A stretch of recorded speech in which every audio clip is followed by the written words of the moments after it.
Hello and welcome to episode number 13 of the Blue Water Running Podcast.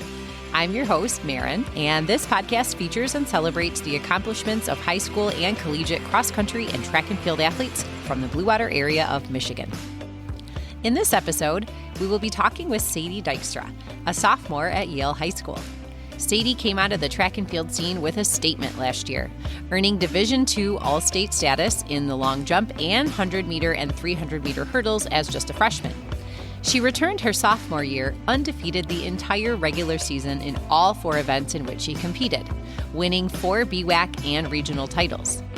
Ranked as a state favorite, she lived up to the hype. At the Division II state finals on Saturday, June 1st, Sadie won the long jump in 18 feet, 0.5 inches, the 300 hurdles in a time of 45 seconds flat, was second in the 100 hurdles in 15.19 seconds, and then anchored her 4x400 relay to 5th place in 4 minutes, 6.99 seconds, helping Yale earn a second place overall team finish with 39 points and just 4 girls. Sadie is also an accomplished volleyball and basketball player. She's played on the varsity teams since 9th grade, and she's earned multiple accolades in those sports as well, including BWAC All-League and MVP. We'll hear from Sadie about her training, her goals, her reflections on the recent state finals and her championship, and what she's looking forward to in the next seasons and beyond. Welcome to episode number 13 of the Blue Water Running Podcast. Sadie. Hello, I'm Sadie Dykstra, as you just said. Well, I'm super excited that Sadie is on the podcast today because, man, just 2 days off of an amazing state meet. Holy smokes, what a day. We usually start off the podcast with, how did you get into track and field? But we are going to dive right in because we got to talk about some exciting things. So, Sadie, you won the state meet in not one, but 2 events. You won the 300 hurdles, the long jump. You were runner-up in the 100 hurdles. And then you added another all-state finish in the 4x400 relay. So, whoa, tell us what it was like to stand atop that podium, walk us through the day. You can tell us whatever you want, because I am really excited to hear what that was like for you and your team. Well, I feel like I should give you a little peek back at the night before. I was terrified. You can ask any of my teammates there. You can ask Blake, Gio, Acer, Wyatt, Kira, or Maddie or Julia. I was absolutely terrified for the next day. And so I didn't get much sleep. We actually ended up getting ding-dong ditched at 11:30 at night, so that woke me up. However, the next day I knew I would have to clear my mind, and it would have to be just stay locked in the whole day. You don't have many breaks when you're running 5 events and then jumping, because it started off jumping in the morning, so I was locked in for that. And then I had prelims and all that stuff. But yeah, no. When I won those events, actually, I can't tell you that I was really there in the moment, because I think when I really realized that what I did was a big deal was probably actually Sunday morning, maybe, or later that day. I don't know why it didn't click there, but just getting the state champ sign and just winning in general, it was pretty surreal. But I don't even know how to explain it. I was just not there in the moment, I guess you could say. I was happy, of course, but it was just oh my gosh, there's another race after this. Oh, there's another race after this. And then I got to 4x4 and I was like, okay, I can't disappoint my teammates. Let's do one step at a time. So it really clicked more later on. But oh my gosh, I would do anything to run in that meet again. That was so fun. I love the picture of you with the trophy and your teammates, and you're all running down the track and you've got this little happy skip.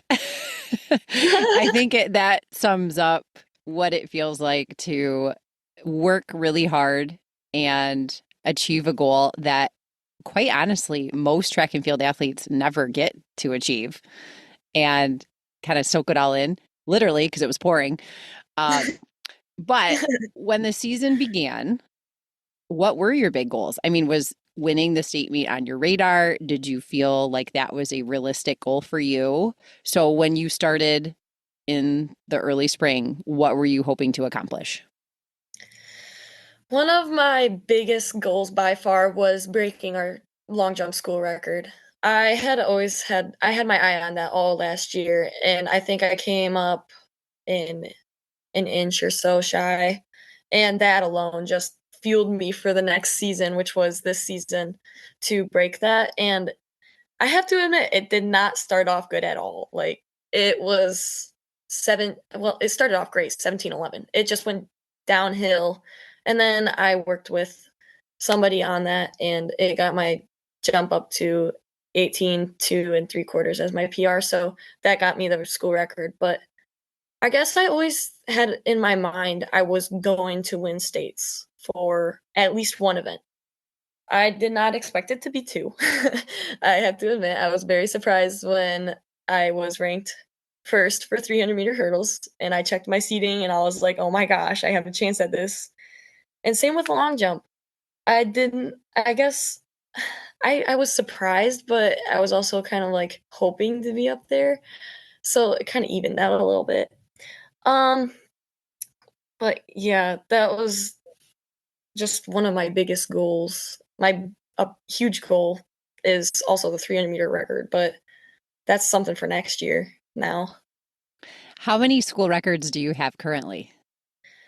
Currently, I only have one, but I am super close to um actually three other ones because kudos to my 4x4 team. We're only like a second off of that the 4x4 relay school record.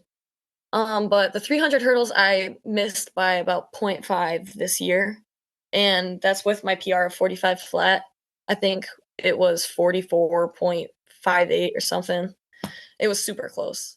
I had a chance at it, but that's next year now. Next year, I gotta stay fueled up for that. Right. But still, I mean, you're a state champion. So who has that record? Oh Because my gosh, man, it's fast. I get told this like every single like time I say I'm gonna break it, but I don't remember her name. That's that's one thing you'll learn. I do not have a good memory Well, whatsoever. that's okay. I think that can be forgiven. Um, well, is it a really old record or is it more recent? I think it's from like the 2000s, Okay, I so not believe. that ancient, So I not guess. yeah, not like Okay. super old. But But then there's the 100-meter hurdles too. I think I'm probably I think it's like point 0.6, point 0.5 off of it too. That one's more uh if you won, that was a sprint race, so that's way more than what you would say the 400 or the 300 hurdle time would be. So that one right. will take a bit more of like practice to get to that one. Well, I'm curious if those times and those records were hand timed.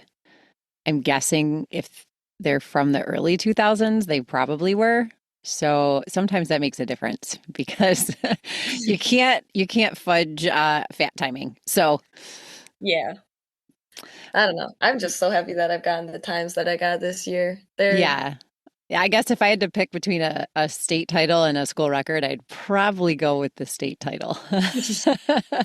yes, me too. Oh, Well, speaking of this season, I know we're coming right off it and things are still fresh and you're still basking in the moment as you rightfully should. But I also know that you are a very motivated and goal driven athlete.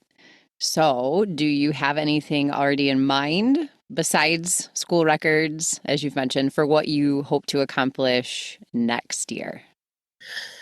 I don't know if it's so much as a goal, but I would really like to get out and like get on the radar of some bigger schools and see if there is perhaps a shot that I could go maybe D1 for track because I've already gotten the looks in basketball and continue to get the looks in basketball.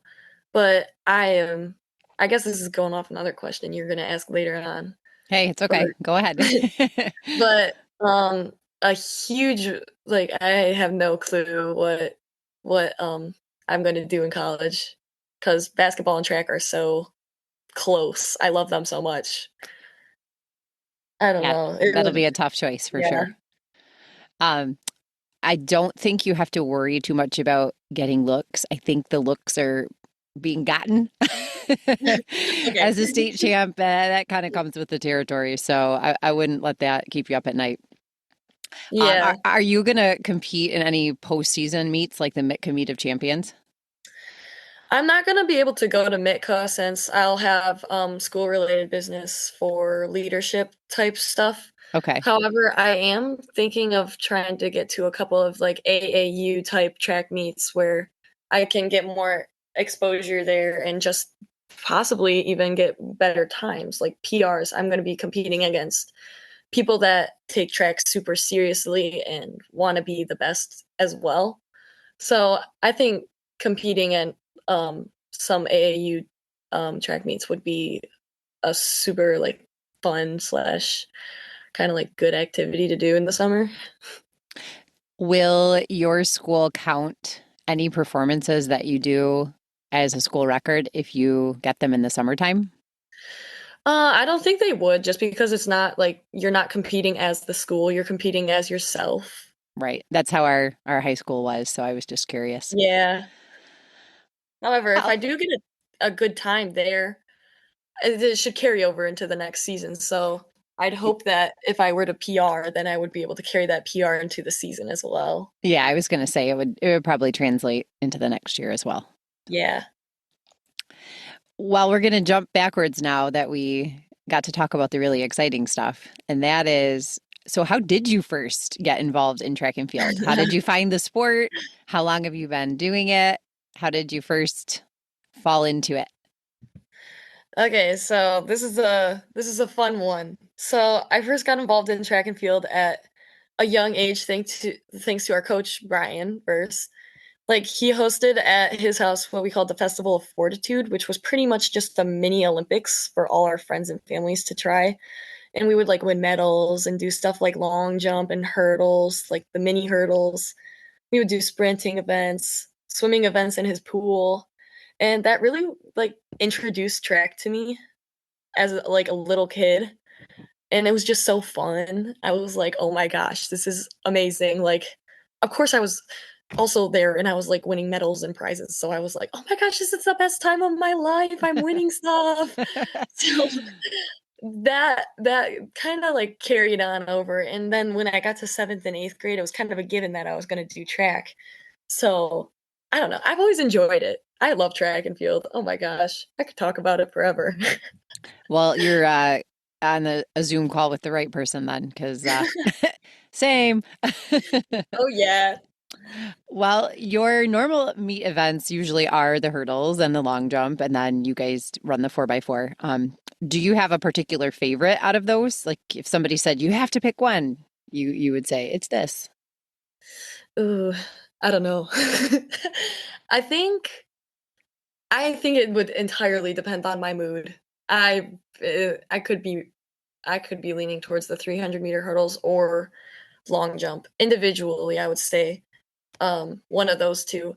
The 100-meter hurdles, I'd like them, but I feel like they're too short. Like it's done too fast for me. Like I almost don't feel super duper tired and fatigued at the end, and I kind of like the fatigue knowing that I would like just ran my heart out. You don't really get that in the 100-meter hurdles as much as you do like the 300-meter hurdles. But then long jump is just fun because it feels like you're just flying and jumping into some sand. I don't know how to explain it any other Well, way. 18 feet is a pretty good fly through the It's sand. So, crazy. yeah. Yeah. Uh, I am wondering if there's an event that you have not done that you would like to try because you're a Ooh. very well-rounded athlete. So I'm curious, hey, what would you do if you had the chance? All right, so this one is I'm saying it now, but if I actually had to run it, I would be like devastated. But the We- 800 is definitely something I would like to give a try. However, when I get on that line, I would probably hate myself for it. But it's in the heptathlon, so and it's the longest event for the girls in the hep. So I've always wanted to like give it a try and just see what my time could possibly be. Like I know I count it as the hardest race in track and field. Like, kudos to all you guys that run it out there. Well, I am so glad you brought up the 800 because when I was typing up the questions I wanted to ask you, I was like, what should I ask Sadie? And my husband's like, tell her to run the 800. We were both 800 Maybe. meter runners, but he's like, she'd be so good. If she can run a 59-second 400, she'd be so good. So I'm actually a little bit stoked that you brought that up. And it is a hybrid event. Like you have to have endurance, Yeah. but you also have to have speed. So yes, it is Yeah, very difficult. And I agree. I think it is probably, I don't know, the 400 is pretty tough too. So between the two I of those. think that's a second place. The 400, I think that's a second place to the 800. I can't imagine sprinting 2 laps. I can Yeah. sprint 1 lap and I'm pretty done there. Yeah. But then Well, I guess, you don't go as yeah, fast the first lap, so you'd be all right. yeah, I guess. I know another one is high jump. I would love to try high jump as much as Kira may not like me for it. Well, a little We healthy competition is always good, but yeah, I mean, you're both phenomenal jumpers, so you can oh only my gosh, yes. only get better for sure. Well, you've been a top competitor since middle school. You won a BWAC title several times, and then as a freshman, same thing, and then this year again. So you keep steadily and consistently improving. What do you think are the most important elements for you to be successful? For example, training, sleep, nutrition, and so on. Well, I'd definitely say being active all the time definitely helps. I never have an off season since I'm always playing a sport, whether it be volleyball, basketball, or running and track. However, I've always said the mindset is always probably the biggest thing to like use and be the best you possibly can be. Mentally, you have to be very strong, and like I, if you don't have that mental space that you want to get better and you want to push yourself and you perceive yourself as the best, then I don't think you're gonna be as great as you possibly can be. You gotta always find your weaknesses to work on. And finding those weaknesses, like I had moments this year where it was awful and I was like, "Oh my gosh, like I suck right now. Like I literally can't break 17 feet in long jump." And like things like that that really like kind of like crushed me, but then and it's also the thought that if I can do poorly right now, but try and keep my mindset and my mental like thoughts up, then I could go so far. Like it kind of happened in the middle of the season. I'll use that as an example. I did not have the best meet.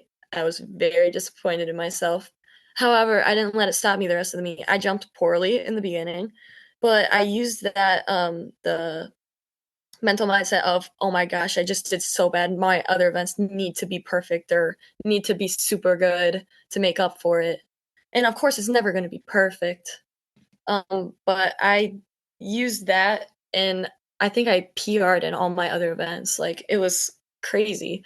But that happened. But keeping a good nutrition is also key. I mean, me and Kira are pretty famous for hitting up a McDonald's after track practice to get some coffee afterwards as our fuel. But other than that, I eat pretty healthy. Sleep. I get maybe 8 hours of sleep, probably more each day. Maybe not now. I've been staying up too late.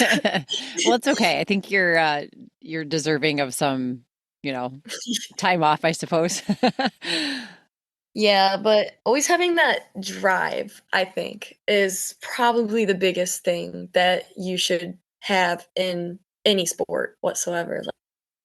Like I think that's the mental part is huge. Agreed. And I think what you tell yourself over and over is what you start to believe, whether it's true or not, for good or for bad. And many people have spoken about how you're very humble and very encouraging and a good sport. And so I think you balance very well. Like, hey, I want to be good and I am good and I want to achieve and be the best, but at the same time, knowing it's okay to make mistakes or, not be perfect Yeah. and improve. But what really changed my mental approach in college, because I struggled for a long time with really bad nervousness and anxiety and almost dread before a race, was telling myself like a positive mantra, like, you are okay, you can do this, you are good, you are fast. And that really changed my confidence level. And I think that is the difference for some people between really achieving what they hope to do and letting their fear rob them of that. So, Yeah. I know I said earlier that like the night before states I was super nervous, but it was all backed up in good cause right. mentally. I was like, I'm nervous because I know I stand a chance here and Yeah. stuff like that. So Yeah. it's I never think being super. nervous is normal. That's Yeah. that's very normal. It's when people allow that to overshadow their effort and they can't perform, that's when it becomes crippling. So that is a really hard thing to overcome. Yeah, and I guess one other thing that I didn't mention that I forgot to mention is being able to take um oh my gosh, constructive criticism. That is a huge thing that people need to learn to take with like even if you're getting yelled at, take it with a grain of salt. They're telling you you could do better at that because they know you have such a high ceiling and you're gonna be so good. Like taking that is a huge step towards being phenomenal. Agreed. And not many people respond well to that. So, yep. Yep. It's good Yeah. advice. Teenagers, if you're listening.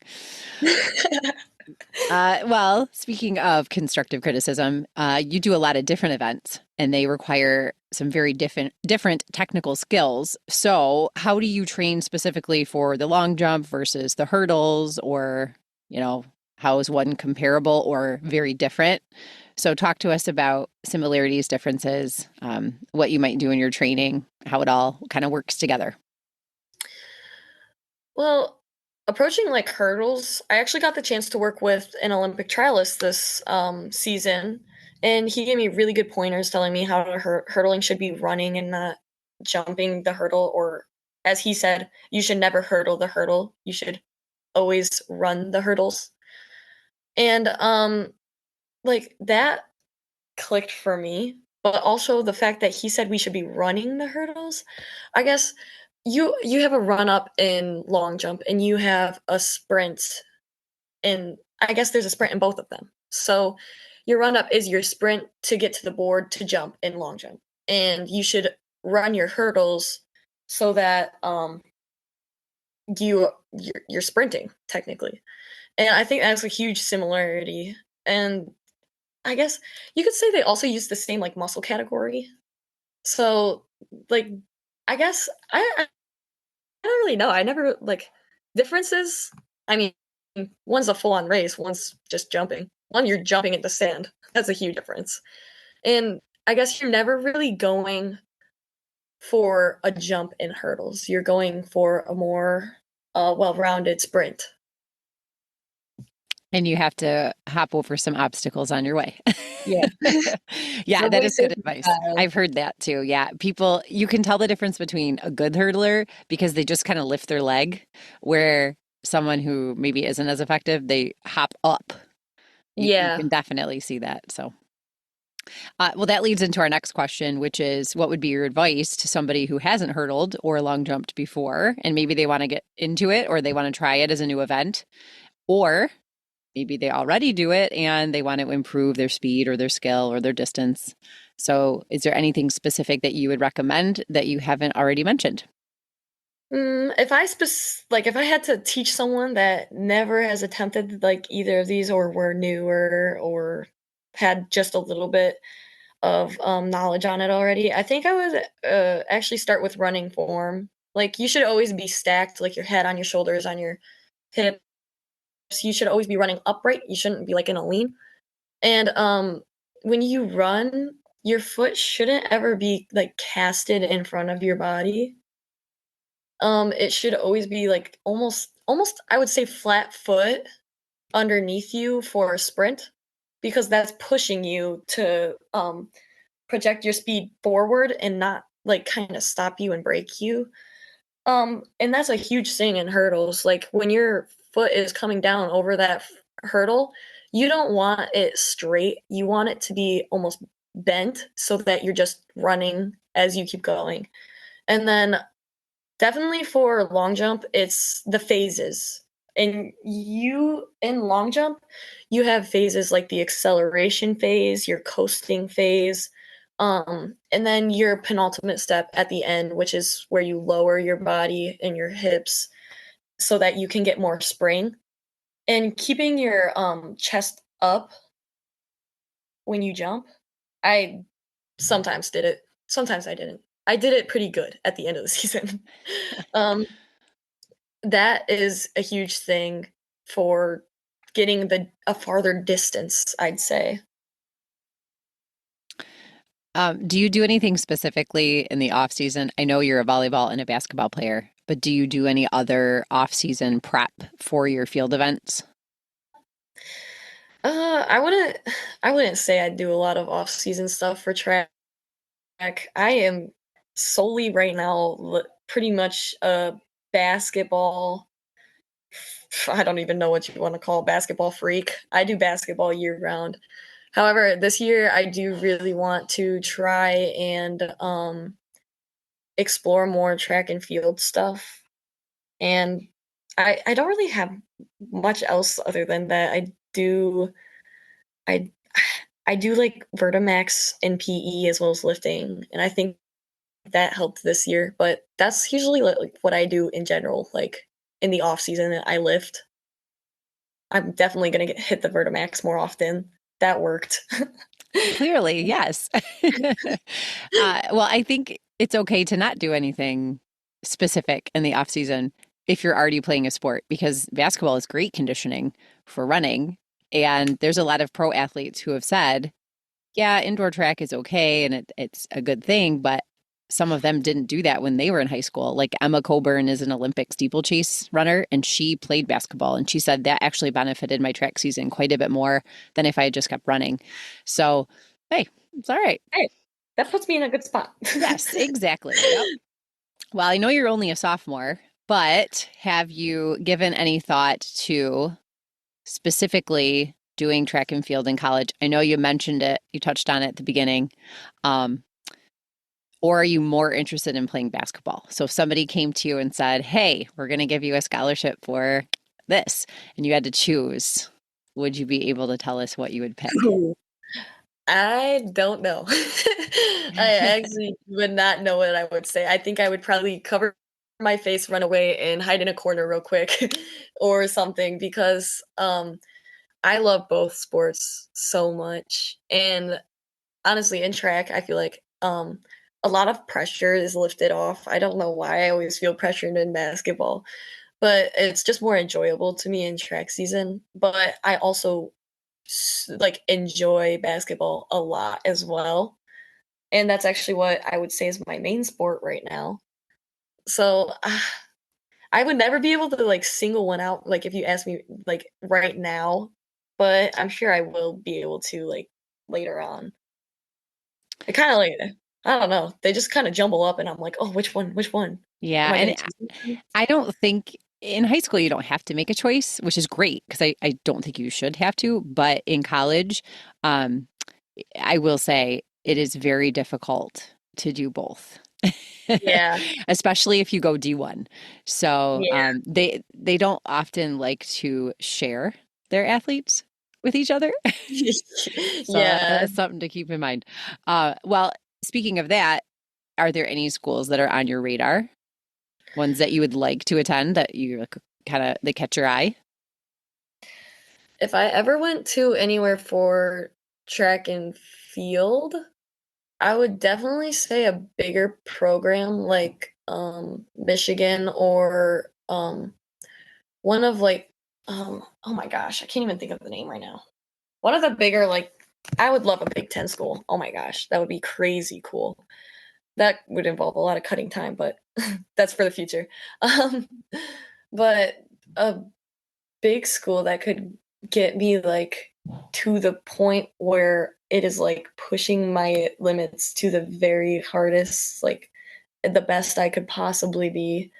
That would be like huge. I do really and like really enjoy watching or following Michigan track and field. I remember when I did my podcast with Kira, she mentioned that you two like to follow some of the U of M athletes. So I wondered if you might mention that. Yeah.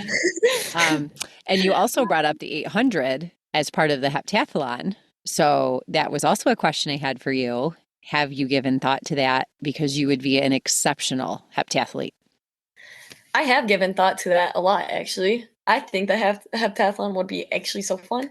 Maybe I would not excel in events like the shot put or javelin, where I have to throw. But hey, You never everything know. everything had to fall in line magically, Yeah, and I could be good at it. that's right. Who Well, knows? I don't know if you followed Saginaw Valley State University at all, but they have an athlete on their girls team that is phenomenal. And I think she qualified for the Olympic trials actually. Oh my gosh. Holy So crap. I could be mistaken, but I think that's correct. I know she won the national meet. Oh, So that's yeah, crazy. and you might not think, oh, I'm not built for throwing, but if you've ever seen the discus gold medalist, I mean, she's built, she's strong, but she's not what you might expect a typical discus thrower to look like. So you never know. You could Who always knows? find a new skill. I definitely would like to give it a go. That's Yeah. all. Well, you got a good start. You got long jump, you've got the hurdles, so you can run, obviously. So that's Yeah. three out of the events that you'd need. Well, so far, I know you're only halfway through high school. What is one of your best memories or moments that you've had from your sports career? And it does not have to be track and field. It could be any other sport you've played. Well, I do have to say, last year basketball winning districts was huge. That was probably top 10 moments that have ever happened to me in high school, and that was only my freshman year. So I got to leave a couple slots open for top 10. But winning districts was absolutely insane. But just states literally this weekend. Oh my gosh. We went into that being projected a possible second, not a for sure runner up in states meet. That was, oh my gosh, it's so surreal. Oh my gosh. I could talk about that forever. That I is I just want amazing. you to know I was not surprised. I thought you guys would win, but I didn't want to put that out there because sometimes when you read those things, it makes you mental.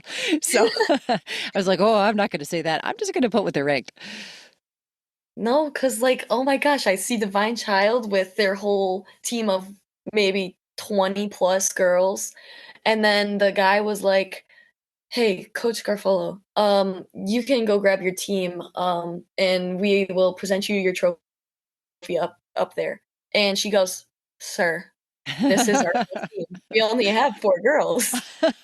Four girls getting oh my gosh, four girls getting runner up at a state meet is so crazy to me. Yeah. Well, I mean, you're a big part of that. So pat on the back, right? I know it takes a team, but Yeah, it also takes someone winning. So that was that's an important element as well. yeah. Do you have a favorite meet? I know obviously the state meet is like top of the top now, but did you have a meet prior to that that you really enjoy? I like the I like the Carol meet too. I got the meet champ there, so I mean that's a cool thing. Like I'm gonna get a torch next year, apparently. I don't Oh, know. I don't pay interesting. I don't pay much attention. I pay attention and then I forget things, but that's huge. But also like the competition there is pretty solid. Like I was probably running for my life and in events that I don't normally do. I did the 400 and 200 there, running for my life. Grace Clemens was right behind me. I was terrified. I was like, "Oh my gosh, she's catching me."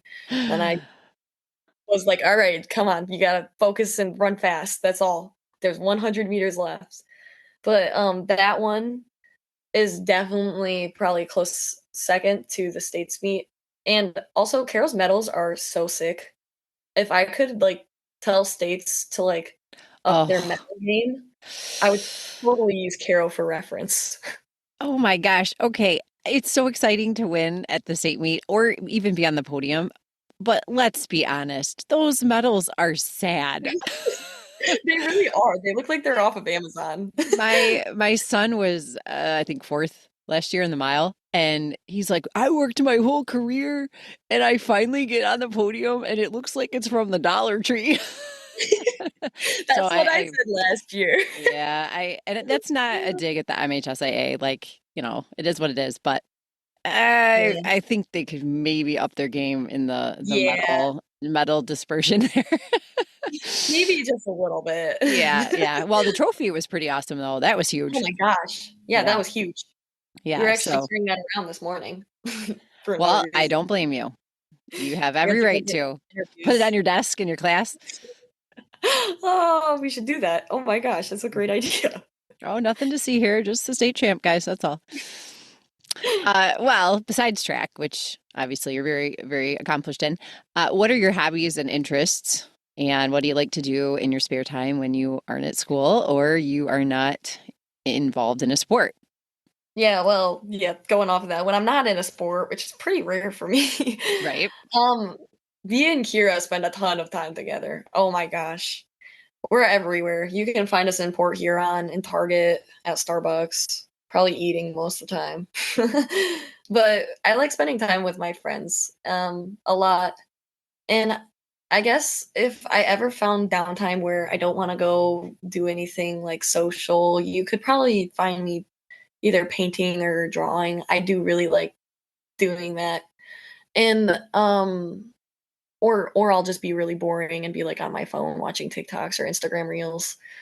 The usual, like, teenager activities, taking naps. Those are the boring ones, though. We don't talk about that. Hey, those are all good downtime things for your brain.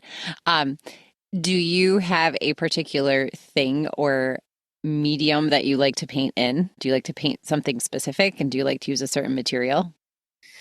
Um, if I paint, I like watercolors. Acrylics are too hard to blend. I find that very difficult, but I like drawing, like, I guess you could say, like, flowers or, like, my dog.